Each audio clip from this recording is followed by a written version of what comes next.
தவக்காலத்தின் 2ஆம் ஞாயிறாக இன்று இயேசுவினுடைய தோற்ற மாற்ற நிகழ்வு நமக்கு நற்செய்தி வாசகத்திலே கொடுக்கப்பட்டிருக்கிறது. இயேசுவினுடைய அந்த தெய்வீக இயல்பு அங்கே மலை மீது காண்பிக்கப்படுகிறது. அதோடு தந்தையிடமிருந்து மற்றொரு செய்தியும் வருகிறது. இவரே என் அன்பார்ந்த மகன், இவருக்கு செவிசாயுங்கள். பல விவிலிய அறிஞர்கள் இதற்கும் கல்வாரி மலையிலே இயேசுவினுடைய உயிர் தியாகத்திற்கும் தொடர்பு இருக்கிறது என்று எழுதியிருக்கிறார்கள். அங்கேயும் இயேசு தோற்றம் மாறியிருக்கிறார். அந்த துன்பம், பாடுகள்,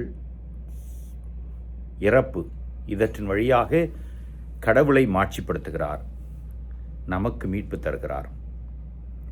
இயேசுவினுடைய தெய்வீக அன்பு அங்கே வெளிப்படுகிறது. அதை ஏற்றுக்கொண்டோம் என்றால் நமக்கு மீட்பு உண்டு என்ற செய்தி நமக்கு கிடைக்கிறது. அந்த மீட்பிலே என்றென்றும் கடவுளோடு இருக்கக்கூடிய ஒரு வாய்ப்பை பெறுவோம். தோற்ற மாற்றத்திலே இயேசு இருக்கின்ற அந்த தெய்வீக நிலை நம் கண்முன்னே இருக்கும். அதற்கு கடவுளுக்கு நாம் செவிசாய்க்க வேண்டும். இயேசுவுக்கு முதல் வாசகத்திலே அபிரகாம் வழிநடத்தப்படுகிறார், செவிசாய்க்கிறார், எல்லோருக்கும் தந்தையாகிறார். 2ஆம் வாசகத்திலே புனித பவுல் துன்பத்தின் வழியாக இயேசுவின் துன்பத்திலே பங்கு கொண்டு மீட்பு பெற அழைப்பு விடுக்கிறார்.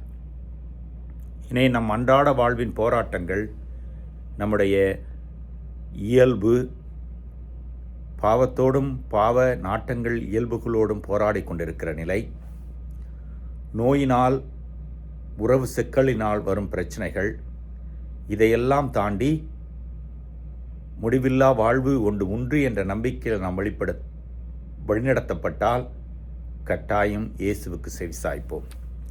இயேசுவினுடைய போதனைகளை கடைப்பிடிப்போர் இயேசுவுக்கு செவிசாய்க்கிறார்கள். பல நேரங்களிலே விவிலியத்தின் வழியிலாக நாம் அதை வாசித்தாலும் நம்முடைய உள்மனம், மனசாட்சி, நம்முடைய நண்பர்கள், உறவினர்கள், துறவியர், குருக்கள், திருச்சபை, இதன் மூலமும் இந்த வழிநடத்தல் வந்து கொண்டுதான் இருக்கிறது. செவி சாய்க்க வேண்டும் என்ற அந்த அழைப்பு அங்கேயும் கேட்டுக்கொண்டே தான் இருக்கிறது. எங்கேயெல்லாம் நன்மை இருக்கிறதோ, எங்கேயெல்லாம் உண்மை இருக்கிறதோ, எங்கேயெல்லாம் நல் வழி இருக்கிறதோ, அங்கேயெல்லாம் இயேசுவுக்கு செவி சாய்க்க கட்டாயம் நாம் அழைக்கப்படுகிறோம். செவி சாய்க்கின்ற பொழுது அது நமக்கு பயனுள்ளதாக அமையும், நமக்கு மீட்பு தரும், பிறருக்கு முன்னுதாரணம் அமைந்து எல்லோரும் இயேசுவை ஏற்றுக்கொண்டு வாழக்கூடிய ஒரு வழியை காண்பிக்கும். அதற்கு இந்த தவக்காலத்திலே நம்மை தயாரித்துக் கொள்வோம். இறைவன் என்றென்றும் வாழ்த்த பெறுவாராக.